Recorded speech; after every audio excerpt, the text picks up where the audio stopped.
Windows vous présente la Minute Educatech Expo by Wii U Group.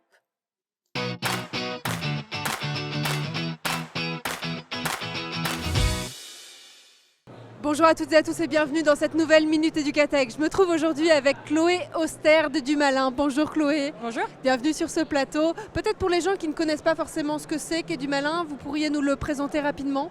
Oui, donc Edumalin, c'est une plateforme d'apprentissage en ligne qui s'intéresse au temps de travail autonome des élèves, donc le moment où ils doivent apprendre une leçon, faire un exercice en autonomie.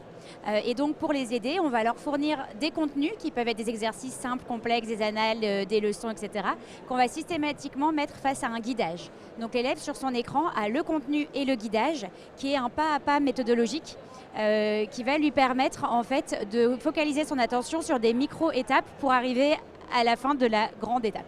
C'est une plateforme qui s'adresse à quel type d'âge auprès des enfants ? Alors on commence en CE2, donc jusqu'au CM2, ensuite la primaire et la SECPA, et ensuite bac général, technologique, bac professionnel et CAP. Ça fait quelques années que vous êtes déjà sur le salon Educatech.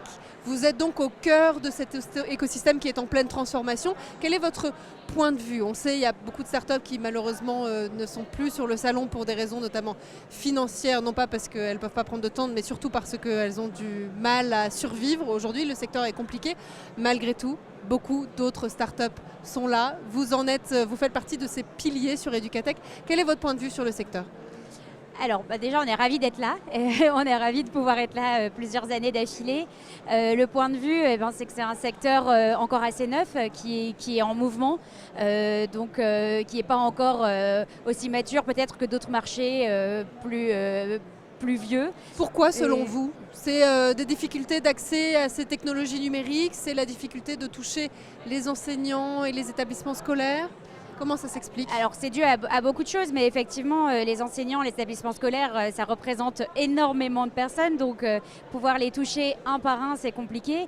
Eux-mêmes ont leur vision de l'éducation, on est très nombreux à proposer des choses et eux, je pense qu'ils ont l'impression d'avoir un flot de solutions qui répondent peut-être à leurs besoins. Mais en tout cas, moi ce que je trouve positif, c'est que ce salon est grand, on est nombreux à essayer de travailler tous dans le même sens et à tirer en direction de la réussite scolaire, les startups, les collectivités, les professeurs. Donc voilà, moi c'est plutôt ça que je retiens, c'est qu'on est plusieurs à essayer de tirer dans le même sens. Pourquoi c'était important d'être là sur le salon Educatech cette année encore ? Alors pour nous c'est toujours important d'être là parce qu'on a envie d'être au plus proche de ce qui se fait, parce que c'est très intéressant pour nous de rencontrer des collectivités, de rencontrer des professeurs, de rencontrer même des élèves, on en a vu quelques-uns. Et voilà, on est un peu tous, chacun répartis en France, on travaille tous sur nos solutions et ces moments d'échange et de rencontres humains en face à face et sans masque en plus depuis 2 ans sont vraiment très précieux pour nous pour pouvoir échanger avec nos pairs, simplement. C'est effectivement important. En tout cas, on vous souhaite beaucoup de belles choses chez Dumalin, évidemment sur le salon et puis bien après. Merci d'avoir été avec nous en tout cas. Merci beaucoup. Et puis merci à vous de nous avoir suivis. On se retrouve très vite pour une nouvelle Minute Educatech.